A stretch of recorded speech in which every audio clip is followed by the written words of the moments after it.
Salve María, queridos amigos. Estamos en el santuario de Lourdes.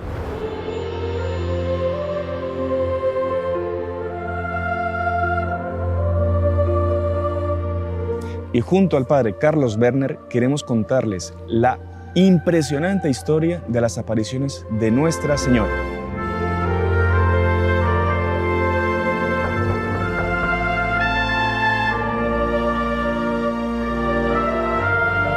No se lo pierda, acompáñenos.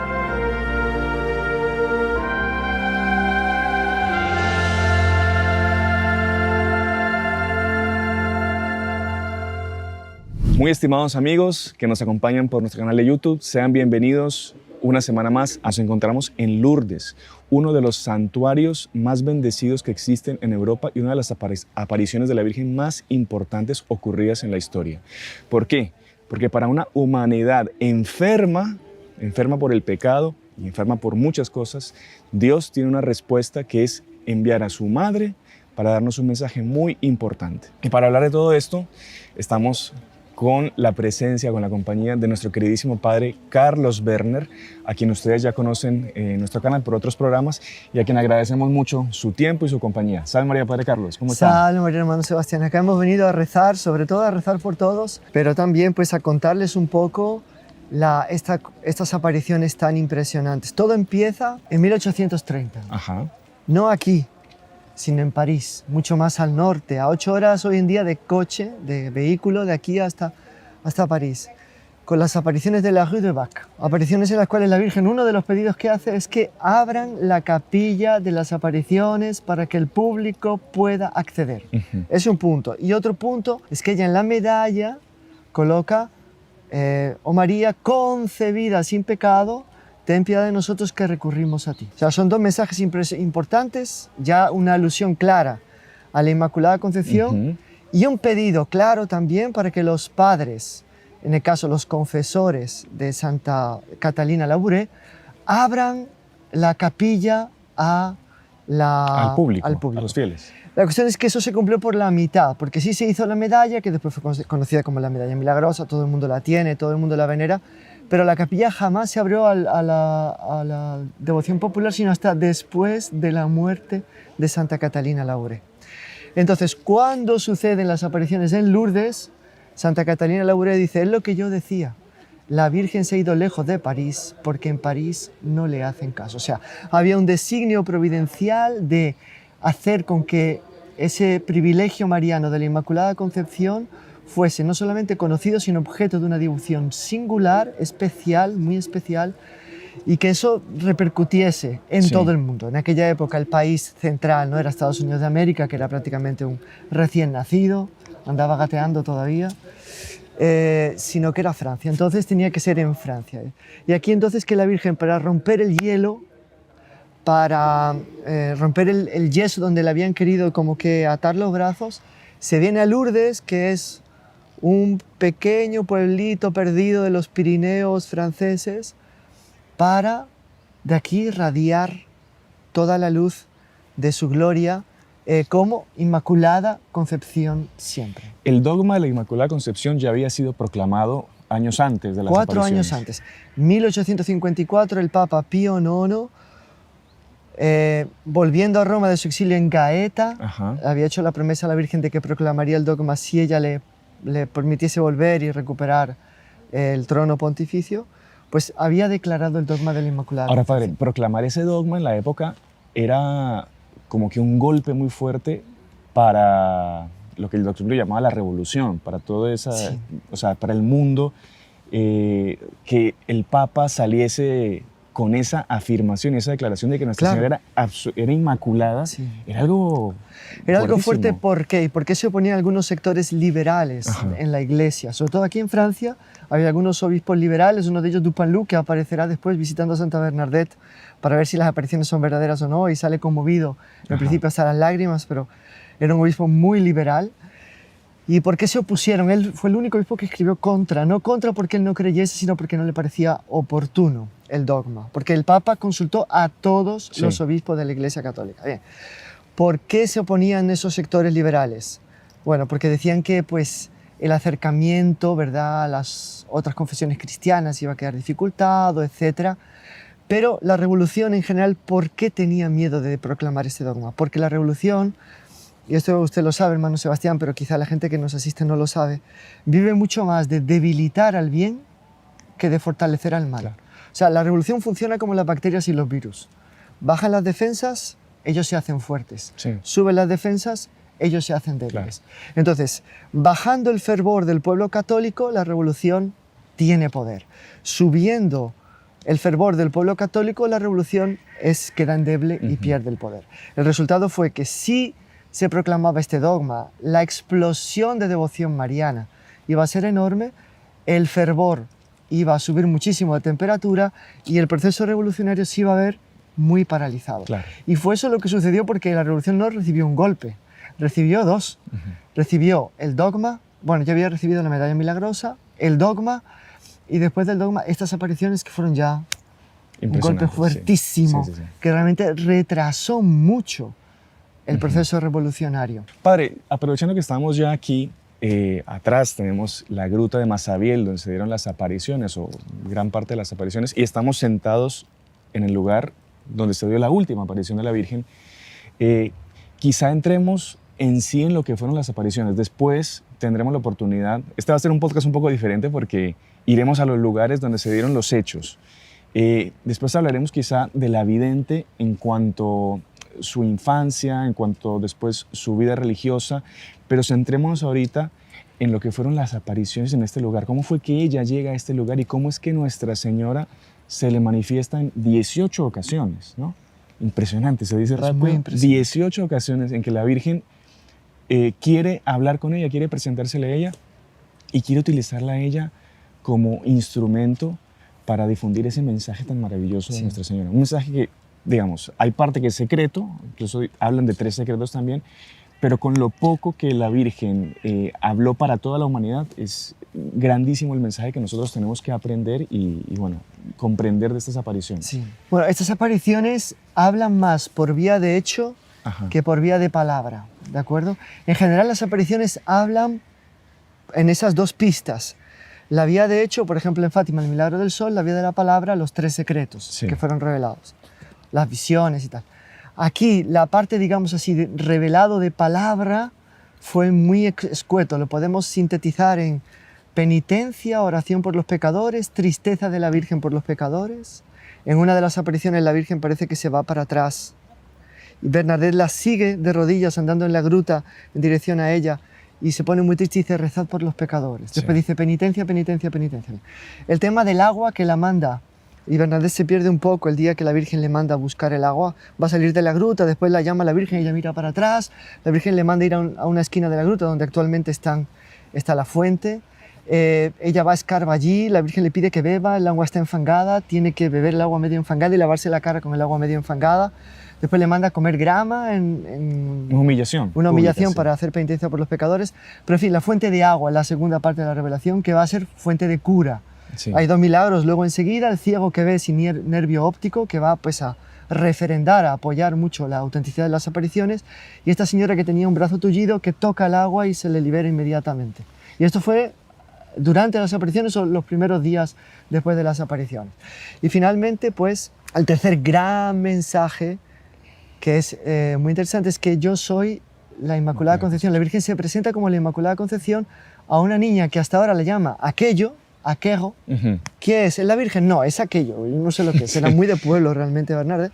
Es aquello. Ella reconocía que era guapísima, que tenía una sonrisa extraordinaria, que, bueno, la Inmaculada Concepción, ¿qué tiene de fuerte esto? Primero que a los ojos del cura, que era un buen cura párroco, que evidentemente no se había embarcado a la primera porque la iglesia es cauta, que había exigido pruebas, que quería que naciesen rosas en pleno invierno porque era febrero, un frío, aquí de congelar el pensamiento. Sí, ahorita en septiembre estamos bueno, así. No, el párroco, usted no, está pues hablando es que el párroco, entonces, el párroco pues no, estaba un poco reticente cuando la niña llega, una niña no escolarizada, que no ha hecho el catecismo, porque intentaron que hiciera el catecismo, pero no lo consiguió, eso lo contaremos más adelante, pues llega la niña y le dice el párroco, ya sé el nombre de la señora. Y el párroco le dice, ¿ah, sí? Entonces era la Virgen María. Dice, creo que no, porque ella es la Inmaculada Concepción. Claro, que para una niña de esa... Entonces, Para una niña de ese falta de nivel... instrucción era algo súper teológico que ella ni comprendía. Sí, no el tenía- dogma es verdad que había sido proclamado 4 años antes, pero recordemos que en esa época no había periódicos, no Claro. había televisión, no había radio. O le llegaba a través de las catequistas o no le llegaba. No El había- cura párroco los domingos no andaba hablando Sí. de dogmas porque la gente no entendía. Y entonces esta pobre no sabía tenía ni idea de lo que era la Inmaculada. Una señora que la acompañó a decirle al párroco le tuvo que explicar después qué Sí, significaba claro, para claro. convencerla de que era la Virgen María. Claro, claro, claro. O sea, ella misma no se enteraba de que era la Virgen María. Esos son los 3 grandes mensajes de Lourdes que son, digamos, más significativos. Ahora, por vía de hecho, ¿qué es lo que tenemos por vía de hecho? Bueno, primero, la cosa más significativa es lo que podríamos llamar, y que al Dr. Pino le llamaba mucho la atención, y que al Dr. Pino le proyectaba mucho a las gracias que van a ser derramadas todavía por el corazón de María sobre la humanidad, es, digamos, una especie de ennoblecimiento. Ujú. Entonces, eso que se cuenta siempre, ¿no? Que la Virgen, bueno, en la primera aparición, la niña ve una especie de resplandor sobrenatural, una nube dorada, en uno de los nichos de la gruta, queda totalmente absorta, paralizada, intenta mirar a las otras niñas a ver si les habla, ¿no? Al finalmente, como que la Virgen la absorbe, se le manifiesta, le sonríe, ella queda aterrorizada y primer reflejo de una campesina de muy buen sentido común, saca su rosario por si es una cosa del demonio. E intenta persignarse para rezar, pero el brazo se le paraliza. La Virgen también saca el rosario por la cruz, se persigna a ella y entonces le dice a la niña que haga lo mismo y entonces la niña se consigue persignar. Le enseña a rezar el rosario porque ella cuenta la historia que ella ni sabía rezar el rosario. Ella tenía su rosarito, su chapelet, pero solo rezaba Padre Nuestro, Ciudad de Marías, sin la lógica pues, de los misterios y esto. Ya no, ni eso sabía. Sí, no, ni eso.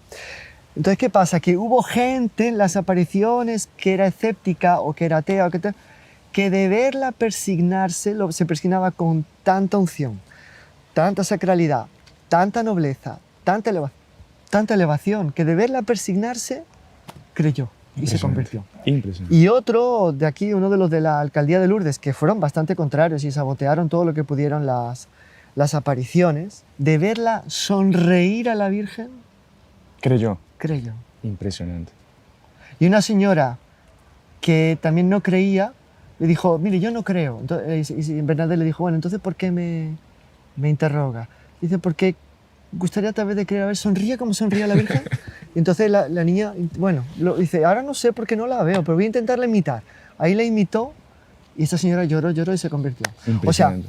Bernadette, que era una campesina muy humilde, estaba aquí recogiendo leña para poder encender la pobre chimenea de la antigua prisión en la cual habitaban porque tenían un molino y se habían arruinado, etc.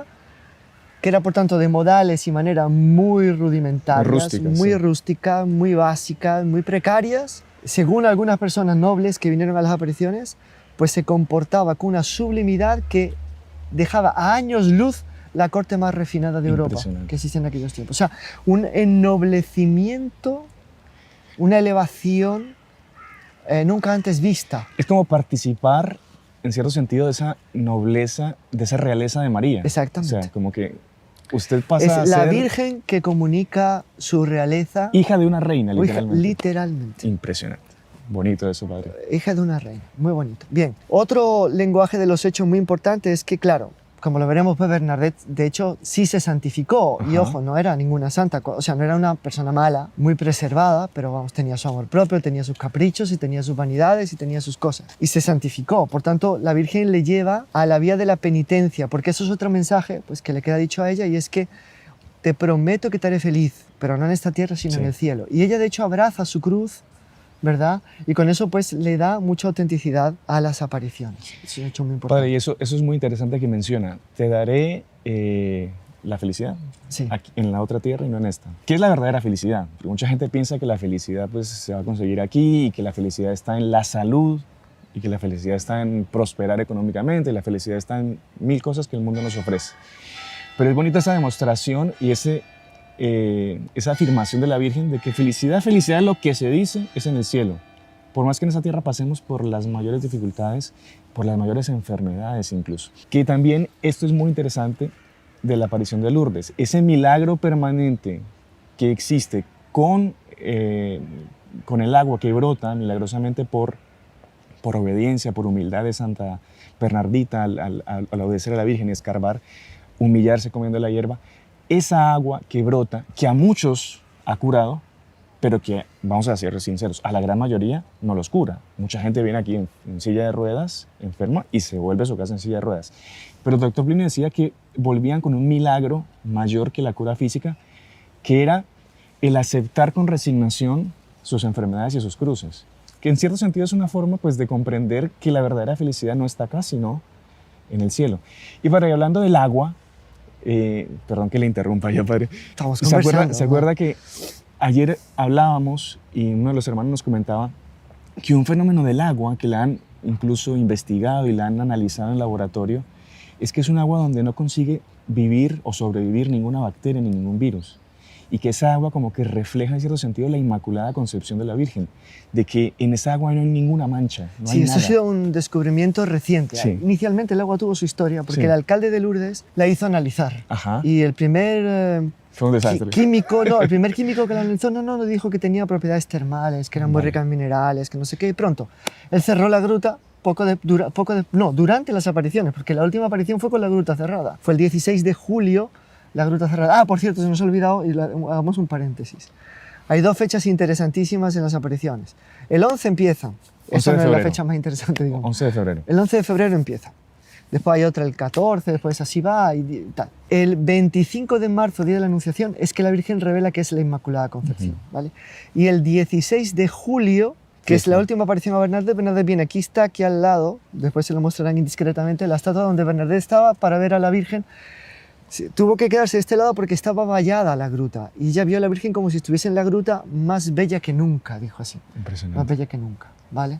Pero volviendo al agua, entonces, el alcalde de Lourdes, listo, dijo, bueno, cierro esto, hago unas aguas termales y apagamos la cuestión de las apariciones. Con la esperanza de que el obispo, que tardó 4 años en hacer la estudio sobre las apariciones, dijese que eran falsas y él se quedaba con unas aguas termales en Lourdes y tal, porque era ateo. Sí. En aquella época gobernaba Napoleón III, que no era propiamente tan ateo, era un tipo un político terrible. Decían que cuando callaba, tramaba y cuando hablaba mentía.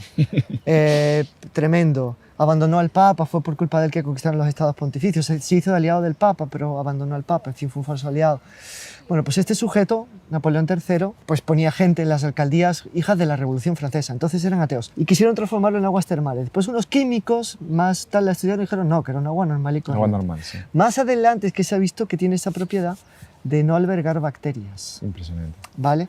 Recientemente, como han encontrado ahí nuestros estudiosos en internet. ¿De acuerdo? Entonces la historia del agua es esta. La cosa es que la propia Bernadette se curó, no sé si usted sabía, porque ella tuvo un acceso de asma brutal, que ella sentía que tenía una montaña sobre el pecho.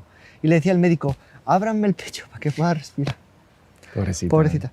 Le pidió, cuando ya le habían desahuciado y le estaban dando la unción de enfermos, en aquella época la extrema unción, esto fue ya en el Molino Nuevo. Tomó un poquito de agua de Lourdes e inmediatamente sintió que la montaña que tenía en el pecho salió y Desapareció. recuperó la salud. Impresionante. Eso no sabía. Entonces, por tanto, o sea, la propia Bernadette fue beneficiada por el agua de Lourdes. No siempre, porque Claro. al final murió de asma. Claro, ¿verdad? claro, claro. Pero bueno, en este caso sí fue... Quizá en el momento no era su momento para morir y La Virgen Nuestra le hizo Señora un quiere milagrito. darle ese... Bueno, entonces, esta es la cuestión del agua, que es muy importante. Ahora, hay otra cuestión muy importante que el doctor Pino también marcaba mucho, y es la cuestión del ateísmo reinante en la época. Ujú. Acordémonos que el siglo XIX es la tentativa de apagar lo sobrenatural. Sí. Entonces, por ejemplo, hay un gran escritor francés llamado Renan que escribió una vida de Jesucristo totalmente naturalista, como si Jesús fuese, pues, un ser humano normal y corriente al cual después se le mitificó, ¿no? Sus discípulos lo mitificaron, lo sobrenaturalizaron, porque él sí existió, murió, fracasó, se acabó, punto. ¿Verdad? Un Cristo totalmente natural. Sí, una especie de loco que se quiso hacer llamar Y hijo esto, de Dios y lo mataron. esto era una teoría completamente arbitraria. Sí. Como va a ser arbitraria la teoría de Darwin y otras teorías, Sí. pero la revolución le hacía una propaganda. Los toma como dogmas. Lo presentaban Sí. como un gran estudioso, un gran literato, un hombre ilustrado, iluminado, no sabemos por quién.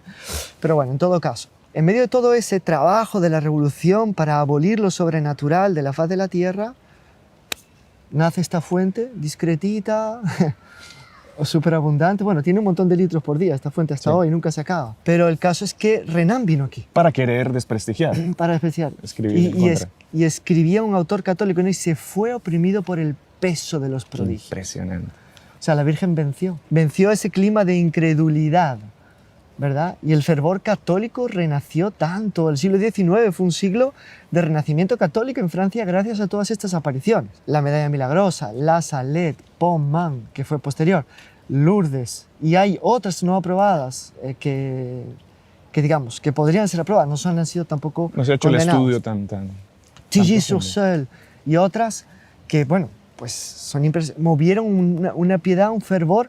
Aquí hay cantidad de iglesias neogóticas, bellas, etc. ¿Por qué? Porque la Virgen contrarrestó muchísimo el movimiento revolucionario con su propia presencia. O sea, ella fue aquí como que la capitana de la contrarrevolución. Ella se puso en la cabeza para aplastar la serpiente y hacer con que Francia pues diese sus últimos frutos. San Pedro Julián Aymar, Santa Teresita,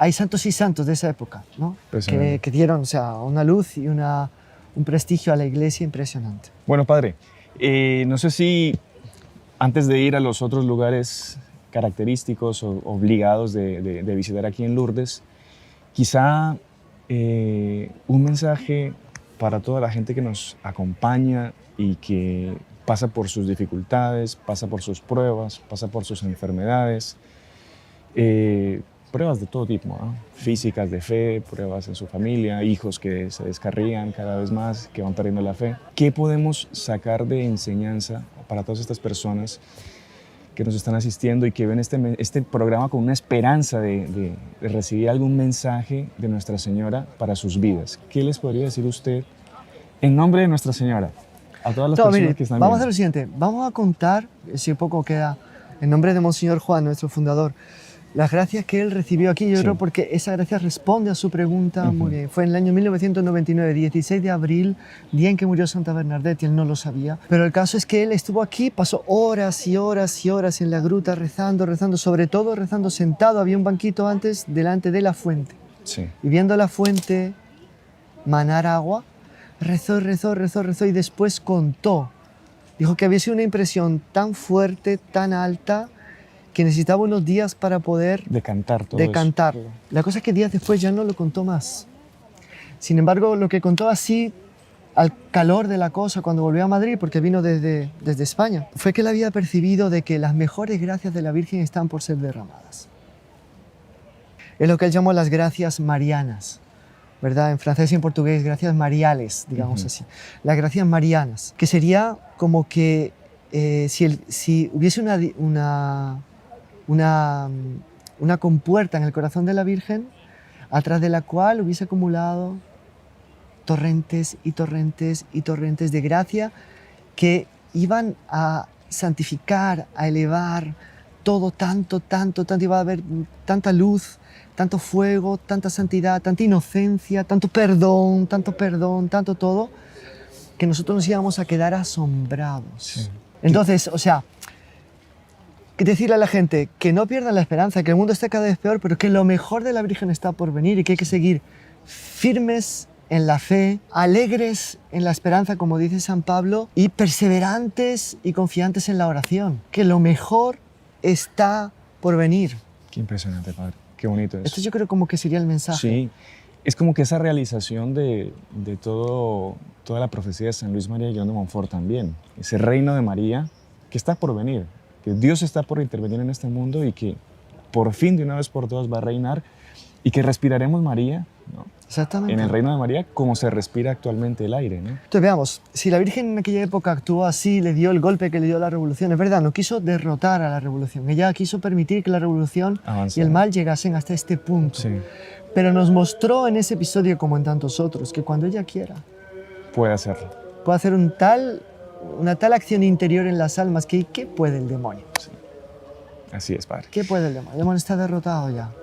Padre, fenomenal. Muchas gracias aquí por esas palabras para toda la gente que nos acompaña y para nosotros también. Perdón. ¿Qué pasó? Nos hemos olvidado del secreto. No, padre, el secreto. Pero será que... Pero es un secreto, no se puede contar o no. No sé. No, si quiere contarnos algo. No, sabemos que la Virgen le enseñó una oración y que esa oración, Nadie que ya la se la supo. aprendió de memoria Sí. y no se la contó a nadie. Sabemos que la Virgen le dio un secreto que era personal, no se lo contó ni al Papa ni a nadie, pero sabemos que Bernadette de las Tantas tiene un dicho misterioso. Ujú. Y es que cuando ya está en Nevers, le preguntaron sobre por qué estaba la guerra franco-prusiana, le preguntaron si no le daba miedo, no temía a los prusianos, sino La no invasión que odiaba estaban a los haciendo. prusianos. ¿Qué tal? Ella tuvo expresiones así como que ellos son soldados, están cumpliendo su deber, cosas así. Por tanto, no los criticó, pero dijo lo siguiente, yo temo, y dice, ¿usted tiene miedo de algo? Y dice, temo solo a los malos católicos. Entonces volvemos a lo mismo. Una niña totalmente analfabeta, que recibió su catequesis ya mayorcita, aquí como veremos, que hizo su primera comunión tarde, que se va a un convento de monjitas de la Caridad, que en aquella época pues no había señales exteriores de crisis en la iglesia como hay hoy en día. Reinaba el Papa Pío IX, que era un papa bastante serio y católico, por lo menos al final de su pontificado. Empezó de una manera y terminó de otra. Bien, y tal, ¿cómo es que ella sale con una cosa así? ¿Quién le enseñó eso a ella? Nos da una pequeña pista de lo que después en otras apariciones quedará mucho más patente, como por ejemplo en Akita, que son apariciones aprobadas por la Iglesia, en las cuales la Virgen dice 2 o 3 veces, mi iglesia está infiltrada. Qué fuerte. Es fuerte. Pero digamos, este dicho de Bernadette es una hipótesis, ¿eh? Esto es una conversación de la cual hacemos partícipe Aquí. a todos nuestros pocos amigos Al aire libre. Acá. al aire libre que nos asisten, pero es una hipótesis, sí, ese sufrimiento de ella, esa tal, era un poco por la renovación de la Santa Iglesia. Pero bueno, esto es una hipótesis que simplemente la Cabible lanzamos aquí. completamente. ¿Por qué? Eh, Porque solo Sí, ver, pues... es verosímil, pero no Sí. es comprobado, digamos. Claro, Entonces queda aquí dicho esto. Fenomenal, padre.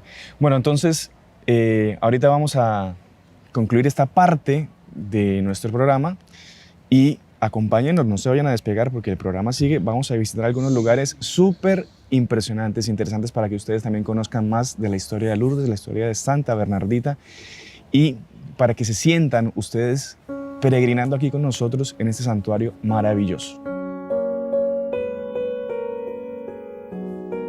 Desde este lugar, Santa Bernadette, el 16 de julio de 1858, vio por última vez a la Santísima Virgen María. Estamos del otro lado del Gaf, la gruta está del otro lado, y ella la vio aquí como si estuviese en la gruta, muy cerquita, más bella que nunca. Algunos meses después, el propio Napoleón III, directamente contra las indicaciones dadas por el alcalde de Lourdes, mandó quitar la empalizada y dejar el lugar abierto al culto, porque su hijo se curó gracias al agua de Lourdes. Estamos yendo ahorita a la parroquia del pueblo donde fue bautizada Santa Bernadette. Evidentemente en su época no existía una iglesia ni tan grande ni con una torre tan alta. Esto fue posible hacerlo después, una vez que Lourdes se volvió una ciudad famosa. En su época era una modesta iglesia. Aquí trabajaba el padre Abbé Pierre Gamal, el párroco, junto con otros 2 sacerdotes que eran sus coadjutores. Es bueno saber que después que la familia pasó algunos años en el Cachot, consiguieron trasladarse a otro molino y en ese otro molino volvieron a salir adelante, gracias a Dios, con el trabajo de siempre, con el trabajo que el papá de Santa Bernardita sabía hacer. Allí vivió en ese molino Santa Bernadette algunos años después de las apariciones, pero todos los peregrinos que venían a Lourdes iban a golpear la puerta del molino sistemáticamente. Finalmente el párroco, el Abbé Pierre Gamal, que había tomado a Bernadette como su hija, pues le aconsejó que fuese a vivir en el hospicio, o sea, en el hospital de las monjitas de la Caridad de Nevers, que tienen aquí un establecimiento. Allí vivió Bernardita algunos años hasta que el obispo de Nevers pues, vino a convidarla para ser religiosa. Convite que ella, después de superar algunas dudas, aceptó. En este momento tenemos la gracia de poder persignarnos aquí con el agua bendita de esta pila bautismal que vio nacer a la fe, vio nacer como hija de la Iglesia, como hija de Dios, a Santa Bernardita. ¿Quién diría que aquel pequeño bebé, hijo de una familia tan pobre, que sería una niña tan enfermita, sería protagonista también de una aventura, de una vida tan gloriosa? Esta es la antigua casa de los sacerdotes aquí en Lourdes. Y aquí estaba trabajando en su jardincito el Abbé Pierre Gamal, el párroco de Lourdes, cuando Bernardita, entusiasmada, contentísima, viene a golpearle aquí la puerta. Y entonces él abre la puerta y le dice, ¿pero qué ha pasado, hija? Y dice, no, ya sé el nombre de la señora. Dice, ah, ¿será la Virgen María? Y dice, no, ella es la Inmaculada Concepción. Este fue el lugar en el cual el párroco creyó en las apariciones y a partir de ese momento se transformó en un padre para Bernardita, para la familia de Bernardita también. Vamos a entrar ahora al Cachó, la vivienda muy pobre a la cual vino a parar la familia de Santa Bernadette, la familia Subirú, poco antes de las apariciones, cuando sus papás se arruinaron en el molino que tenían, tuvieron que venir a parar aquí, una antigua prisión. Aquí vivió Santa Bernadette todas las apariciones de la Virgen, en la pobreza más extrema. Buenos días. Muy buenos días. ¿Cuántas personas? Cuatro, en español. Gracias.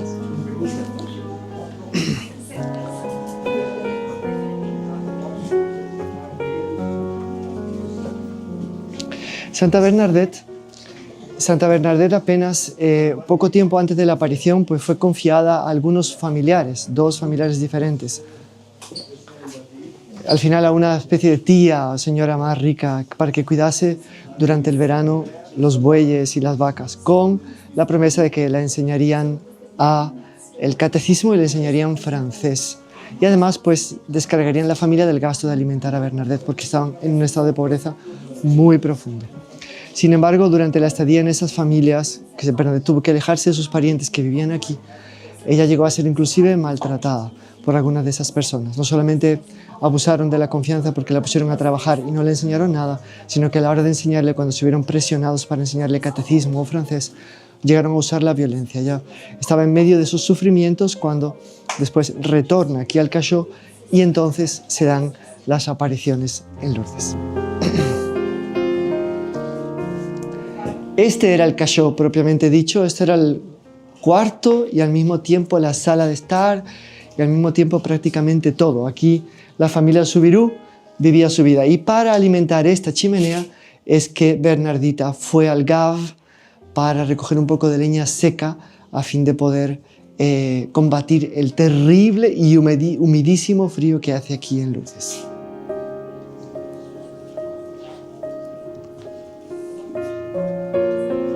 El doctor Piño describe a Bernadette como una persona netamente francesa, pero con una mirada y una nariz españolas. Y de hecho, claro, en esta zona fronteriza con España siempre hay una mutua influencia de ambos países uno sobre el otro.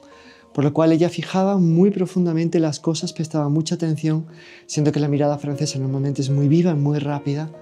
Y esa una nariz también que, la definía como una persona que lo que se proponía lo llevaba hasta las últimas consecuencias, como demostró ser así a lo largo de su vida. Después de las apariciones, gracias a la intervención del párroco, el padre Pierre Amal, la familia Subirú encontró un molino abandonado que pudieron, resucitar, de tal manera que aquí reprendió nueva vida la familia. Aquí Bernadette estuvo algunos años antes de su reclusión en el hospicio, en el Hospital de las Monjas de la Caridad. En este antiguo hospicio, hoy en día Hospital de las Hermanas de la Caridad de Nevers, Bernadette vivió sus primeros años de, reclusión voluntaria aquí en Lourdes, lejos del ruido, de los peregrinos, de la gente, pero aún con el derecho de visitar la gruta y los parientes de vez en cuando. Fue aquí también que ella hizo, después de una catequesis, su primera comunión. Hemos llegado con el padre Carlos a la gruta para grabar algo sobre las apariciones que se dieron aquí, pero bueno, está como una especie de rito griego, la riqueza de la iglesia, padre, ¿no? No se sabemos si están cantando en griego, si están cantando en lituano, en polaco, pero una música, una melodía muy bonita. Están bien compenetrados, linda voz y bueno, creo que están ellos dos solos porque nadie les responde ni nada, pero bueno, vamos a esperar con paciencia, padre.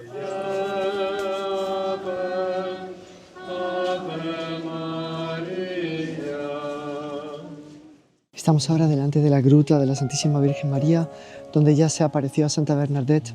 Esta gruta nos recuerda muchísimas cosas, pero entre ellas, sobre todo, dos. La primera, por los cirios, las velas que ustedes ven aquí, el hecho de que uno de los milagros que atestiguó la veracidad de las apariciones es que durante una de las apariciones Santa Bernadette, sin querer, puso su mano sobre la vela que sostenía, su mano izquierda sobre la vela que sostenía con la mano derecha. Y después de estar más de 15 minutos con la llama tocando su mano, no resultó quemada para nada. Y en segundo lugar, es el hecho de que aquí fueron las palabras de la Virgen: yo soy la Inmaculada Concepción. Pero ¿cómo la Virgen le dijo eso a Bernadette? Primero la Virgen tenía las manos puestas, estaba mirada a Bernadette, después abrió los brazos, miró hacia arriba, sonrió, después volvió a mirar a Bernadette y con los brazos abiertos dijo: yo soy la Inmaculada Concepción. La Virgen hizo una pequeña ceremonia llena de distinción, de elevación, de sublimidad y de luz para revelar este título que le está tan en el corazón. Ahora, siguiendo los pasos de Bernadette, nos dirigimos a Nevers, donde ella partió después de haber sido convencida por el obispo de aquella ciudad, que era el director del Instituto de las Monjas de la Caridad, nacido en Nevers, para ser religiosa allí.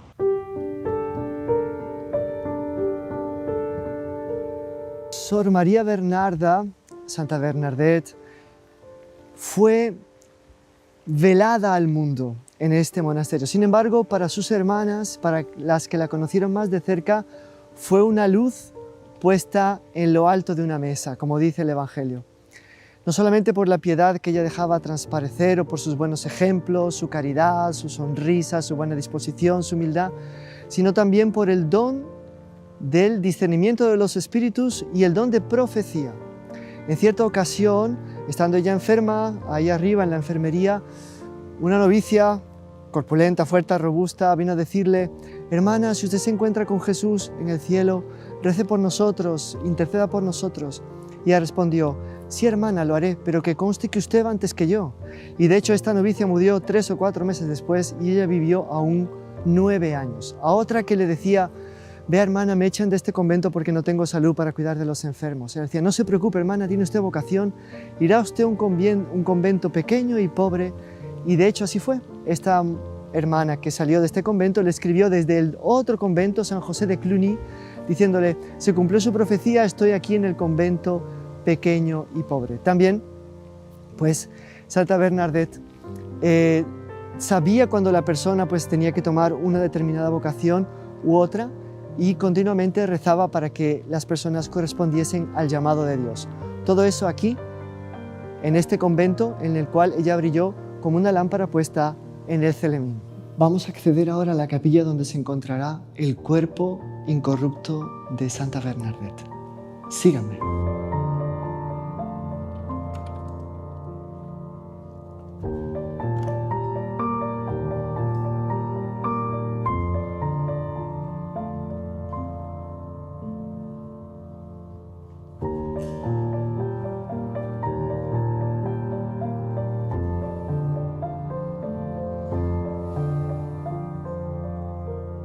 Contemplaremos ahora una gran maravilla de Dios, el cuerpo incorrupto de un lirio de pureza y de castidad.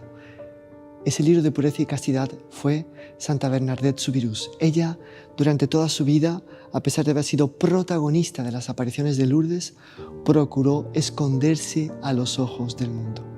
Y he aquí que, menos de 50 años después de su muerte, al descubrir la intocabilidad de esta preciosísima reliquia, es expuesta para brillar a los ojos de toda la Iglesia. Aquella que se escondió en vida es mostrada después de su muerte a todos los peregrinos que quieran venir aquí a glorificar a Dios por las maravillas que hizo en ella.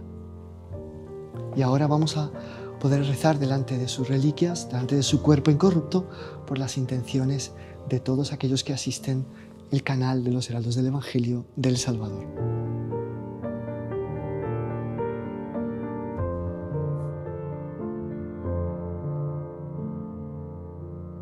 Bueno, y ahora algo muy impresionante, aprovechando que estamos aquí en oración, rezando por todos y cada uno de los que nos asisten, sus necesidades, sus seres queridos, es decirles que aquí, en esta soledad en la cual nos encontramos ahora, se respira un aire de recogimiento impresionante. Parece que Santa Bernadette no propiamente está dormida, sino que está recogida en oración. En su cuerpo se ve toda su pureza, su humildad, su amor de Dios, su elevación, pero también ese don de oración, piedad y devoción que la caracterizó durante toda su vida. Las novicias decían que verla rezar el rosario era casi verla viendo a la Virgen. De tal manera ella se recogía y lo hacía con todo, sin ninguna afectación.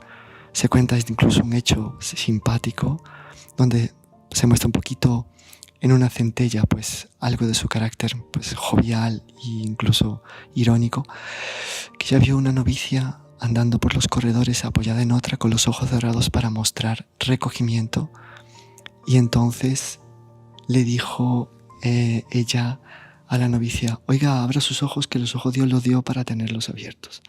Entre tanto, ella, que huía de la afectación, cuando se sumergía en oración, parecía que se envolvía de Dios y que la luz de Dios irradiaba en ella y desde ella a todas las personas que la contemplaban.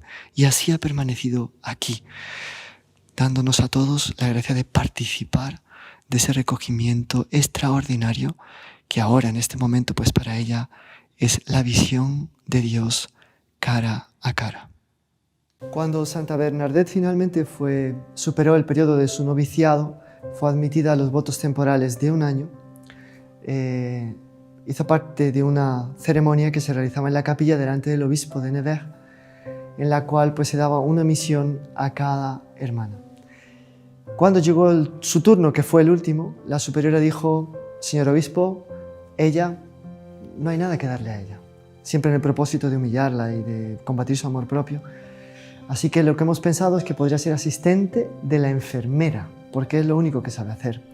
Ella no sirve para nada. En francés se dice bon à rien, es buena para nada, o sea, no sirve para nada. Entonces el obispo, fingiendo que no sabía nada, evidentemente todo había sido combinado con él antes de la ceremonia, le dijo: Bernardita, ¿estás dispuesta a asumir esa función? Y dijo: sí, haré todo lo mejor, lo haré lo mejor posible para poder. Dice: bueno, entonces yo os doy un encargo, el encargo de la oración.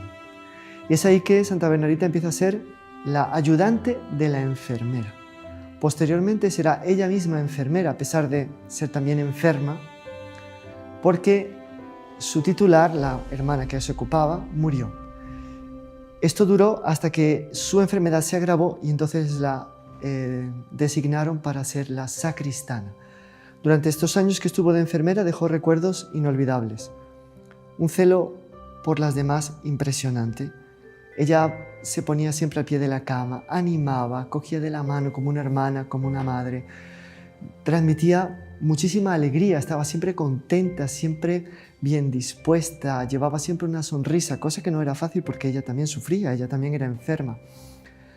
Pero también era muy disciplinada y exigía mucha orden. Cierta novicia que quedó enferma recibió de ella la orden de estar muy abrigada en la cama. Cuando ella se giró, esta aprovechó para bajarse de la cama, coger un libro, se volvió a acostar y quedó con los brazos y la parte superior descubierta. Cuando Santa Bernadette le dijo, dice: eso es una devoción independiente, que no está sometida a la obediencia. Esa devoción no le puede dar gloria a Dios. Entonces la novicia se sintió reprendida y obedeció, se cubrió y se quedó allí esperando su turno. Entonces, por tanto, Santa Bernadette fue la enfermera que trajo el alivio de la caridad, de la sonrisa, de la buena disposición a todas las enfermas.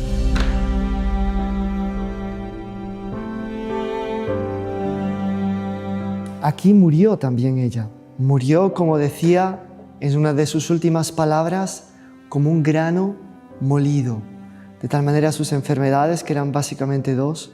La primera, la tuberculosis, que la fue, por así decir, acompañando y matando durante 9 años. Y un cáncer en la rodilla que le causaba dolores tan lancinantes que al final necesitaba pasar la mayor parte de su tiempo en un pequeño sillón que las monjas ponían a su disposición para que tuviese la rodilla doblada, de tal manera le causaba dolores. Santa Bernadette, pues uno de los aspectos fundamentales de su vida, recordándola, es justamente el sufrimiento y el dolor. Todo empieza en Lourdes cuando la Virgen le promete que no la va a hacer feliz en esta tierra, sino en el cielo. Y ahí entonces se abre un camino de sufrimiento, de padecimiento, de dolor, que ella va a superar con gran fortaleza de ánimo y que la va a llevar pues, hasta darse por completo. Muere diciendo las palabras: Jesús mío, cuánto le quiero, cuánto le amo. Cuánto le amo y cuánto le quiero, ¿por qué? Porque estoy sufriendo todo por él. Cuando ella llegó al convento le impresionaba mucho saber detalles duros de la vida de los santos. A veces los libros de aquella época eran un poco románticos y pintaban a los santos como seres un poco especiales que llegaban a esta tierra con una estrella, hacían milagros, tenían visiones, apariciones, prodigios, pero se olvidaban de contar el aspecto arduo, duro de la vida, que habían tenido que combatir sus defectos, que habían tenido que superar probaciones, que habían pasado por humillaciones. Cuando ella, leyendo algunos libros más serios de la vida de santos, veía ese aspecto, decía: esto es lo que a mí me anima. Porque yo saber que el santo tuvo visiones, apariciones, y ojo, que ella misma había tenido visiones. Pero dice, eso no, a mí no me mueve a la santidad. Lo que me mueve a la santidad es ver que el santo ha luchado hasta el último hausto. Y se puede decir que aquí Santa Bernadette conquistó, venció la última batalla. Como San Pablo podría decir, bueno, combatí el buen combate, guardé la fe, recorrí mi carrera, ahora dame el premio de la gloria. Santa Bernadette murió también diciendo: Madre mía, Virgen María, ten piedad de mí que soy una pobre pecadora. Derramó 2 lágrimas, cerró los ojos y descansó en paz. Este aspecto sufrido de la vida de Santa Bernadette nos recuerda que, como dice San Pablo, hay que pasar grandes tribulaciones para llegar a la gloria, al cielo. Y que no es porque la persona vio a la Virgen y porque la persona tuvo las alegrías de haber conversado con la Virgen, de haber contemplado su sonrisa excelsa, extraordinaria, que no tuvo que pasar por las agruras de esta vida, por las agruras de la enfermedad y del dolor. Al final, llegando los últimos días, tenía tantos dolores, que suplicó a la enfermera: por favor, dime un calmante. Esto para que veamos que los santos también son humanos, también sufren, también tienen nervios y también les duele. No son seres de otra naturaleza, solo que ellos se sobreponen al dolor por la esperanza. Antes de morir llegó el capellán para decirle si ella no quería ofrecer su vida a Dios. Y ella tuvo una respuesta de una cierta picardía, sentido del humor y genialidad, pero al mismo tiempo y sobre todo de muchísima fe. Le dijo: pero doctor, no se puede ofrecer algo agradable. ¿Usted cree que a mí no me gustaría morir, ir a ver al buen Dios? Eso para mí no es una tristeza, eso es motivo de alegría. Entonces el sacerdote le dijo: ¿usted está segura y confía mucho en la bondad de Dios? ¿Usted de alguna manera ya la conoció? Ella reflexionó durante unos instantes y dijo: sí, conocí la bondad de Dios, y esa bondad la conocí evidentemente en la mirada, en la sonrisa, en el cariño de la Santísima Virgen en Lourdes. Esa bondad de Dios hace que mi corazón esté siempre girado, esté siempre vuelto hacia la esperanza. Durante su convalecencia y su enfermedad vino una señora muy humilde con su hijita de 7 años a conocer a Santa Bernadette aquí. Peregrinó desde muy lejos, de Francia. La superiora, que no dejaba ninguna visita, pues en este caso tuvo pena. No dejó entrar a la mamá, pero sí a la hijita de 7 años. La niña, toda cándida e inocente, llegó cerca de la cama de Santa Bernadette y le dijo: señora, madame, la llamó así, madame, señora, ¿usted ha visto a la Virgen? Y dice: sí, la he visto. Y era guapa, era bella. Y entonces Santa Bernadette dijo: era tan guapa que uno no ve la hora de morirse para volverla a ir a ver. Ese es un poco el resumen de todo el padecimiento tan glorioso cuanto escondido y silencioso de Santa Bernadette aquí en Nevers, que se coronó con su muerte, con su entrega completa del alma a Dios, y después con su cuerpo incorrupto, que también pues tendremos la gracia de contemplar y de venerar en unión con todos los que nos van siguiendo en esta retransmisión, en este programa del canal de los Heraldos del Evangelio del Salvador. Por todos celebramos la misa, por todas las intenciones, para que Santa Bernadette pueda atender y consolar a tantos enfermos, tantas personas necesitadas de un consuelo, de un alivio, sea desde el punto de vista psicológico, espiritual, en fin, para que ella se prodigue en consolar siendo que ella fue de alguna manera probada con el abandono. Justamente los santos de aquello que son privados es en aquello que más pueden prodigarse. Como ella fue privada de los milagros de Lourdes, porque a ella no le fue hecho ningún milagro, ninguna curación. Fue privada de la compañía, por así decir, sobrenatural, porque ella fue probada con el abandono. Pues es justamente ella una santa muy fuerte en interceder para hacer milagros de sanación, de curación, de todo tipo de cosas, y también una santa muy fuerte en la consolación, en el carisma de la consolación, de poder llegar cerca de los demás y de consolar. Recién llegada a Nevers, Bernadette, antes misma de superar los primeros pasos de la vida religiosa, se encontró en una de las recreaciones con esta imagen de la Santísima Virgen María, que era conocida por la comunidad como Nuestra Señora de las Aguas, Notre-Dame des Eaux. Ella decía que de todas las imágenes de la Virgen que había visto, aunque ninguna satisfacía las expectativas que tenía después de haber conocido el verdadero rostro de María, esta, con todo, era la que más se le parecía. Por eso esta era como que la esquina de la consolación para una Bernadette que empieza su vida religiosa siendo duramente probada por las superioras que, con recelo de que ella dejase que el amor propio creciese en su corazón, la sometían a grandes humillaciones, como cada vez que estaba en la sala del noviciado tener que besar el suelo, en fin, dichos cortantes, picantes, tratos secos, duros, de la manera que ella pudiese adquirir la virtud de la humildad. Pues todo ese primer trecho de la vida religiosa lo haría a la sombra de esta imagen que, por el hecho de que en la época también pues tenía una fuente a sus pies, le recordaba a su querida gruta de Lourdes, la sonrisa inefable de la Virgen María, y le daba fuerzas para superar esas primeras probaciones por las cuales tendría que pasar. Nos encontramos ahora en la capilla de San José, en el bellísimo jardín del convento de las Hermanas de la Caridad, siempre en Nevers. En esta capilla estuvo enterrada Santa Bernadette durante muchos años, hasta que finalmente, después de reconocer su cuerpo y encontrarlo totalmente incorrupto, lo trasladaron para veneración pública a la capilla del convento. En el año 1944, en los bombardeos de los aliados, aquí cayó una bomba, destruyó esta capilla, que fue después cuidadosamente reconstruida por las hermanas como recuerdo perpetuo de la presencia del cuerpo de Santa Bernadette aquí.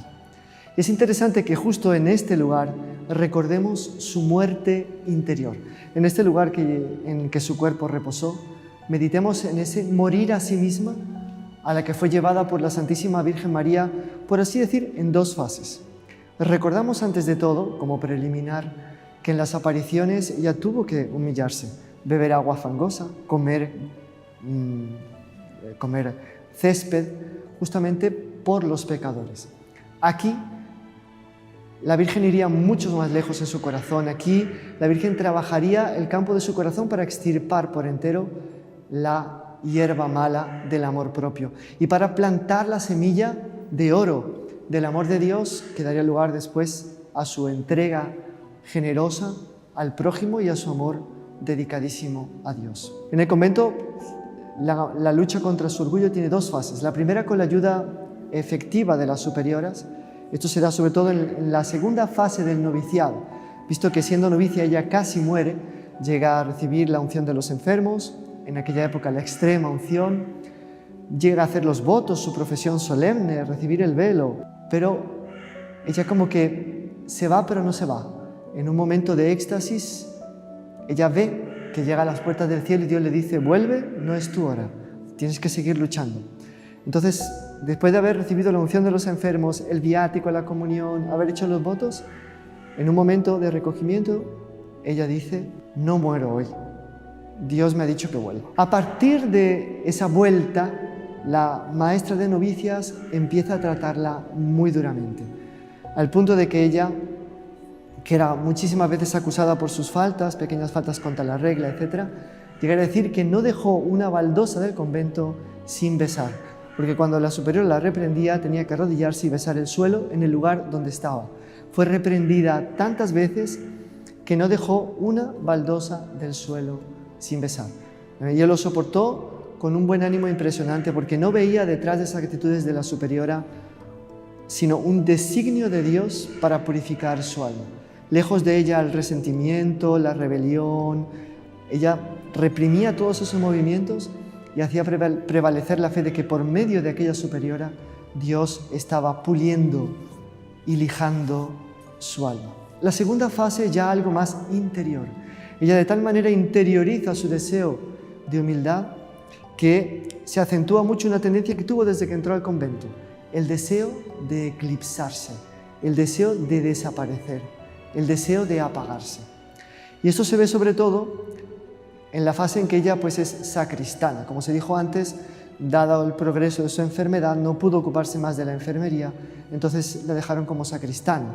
Ella se preocupaba con un celo impresionante en mantener pues todos los objetos litúrgicos en el estado de limpieza, perfume más excelente, y también cuidaba de las flores, poner las flores a los altares, cosa que ella hacía con muchísimo cariño y buen gusto.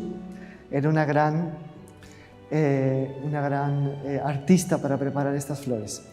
Pues bien, durante esa fase ya estuvo más expuesta al público, porque estando en la enfermería, las personas que venían al convento ni la encontraban ni la veían. Sin embargo, estando en la sacristía, pues estaba más accesible a la gente.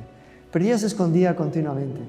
En cierta ocasión, una señora le preguntó a ella: hermana, por favor, hágame conocer a la hermana María Bernarda. Y ella dijo: muy bien, muy bien. Se dio la vuelta y se fue. Como no volvía, esta señora abordó a otra señora y le dijo: por favor, hermana, se lo he pedido ya a la hermana anterior, pero se lo pido también a usted. Tráigame a la hermana María Bernarda para que la conozca. Y él dijo: señora, era aquella hermana a la cual usted se dirigió primero. Y no espere usted que vuelva, porque ella no volverá. Así ella usaba todo tipo de estratagemas para esconderse. En una ocasión colocaron a unas hermanas, unas novicias que habían llegado de otro convento, a la salida de la sacristía para que la viesen salir. Ella, cuando las vio, primero pensó en salir por otra puerta y le comentó a una hermana, le dijo: estas han venido a verme como si yo fuese el monito del circo. Y iba saliendo por la otra puerta cuando dijo: bueno, si Dios quiere que yo sea el mono del circo, pues voy a hacerlo. Entonces salió al lado de aquellas novicias fingiendo ignorarlas para que las novicias la pudiesen ver. Es por tanto un camino que la lleva a una humildad extrema, como veremos, al punto de morir diciendo: ten piedad de mí, Madre mía, que soy una pobre pecadora. Este camino de muerte interior, que empieza en Lourdes y culmina aquí, es un camino también de nacimiento interior, porque a medida que Sor María Bernarda muere a sí misma, va naciendo plenamente a un amor de Dios radiante como un sol. Miren con atención, aquí tenemos el sillón en el cual murió Santa Bernadette. Y antes de morir dijo, entre una de sus varias frases: no me olvidaré de nadie. Entonces recurramos siempre a la intercesión de ella. Nos está esperando. Al final de este viaje, las reliquias de Santa Bernardita nos hablan en silencio, recordándonos la humildad y la fe de una joven que a través de su sufrimiento se convirtió en testigo de lo divino. Las aguas de Lourdes, al igual que su mensaje, siguen siendo un faro de esperanza para millones de peregrinos católicos. En su presencia, la historia de las apariciones perdura, invitándonos a reflexionar sobre la fuerza de la espiritualidad y la luz que brota incluso en los momentos más oscuros. Que esas aguas de esperanza, al igual que a los enfermos en Lourdes, nos ayuden a curar nuestros males físicos, pero sobre todo espirituales.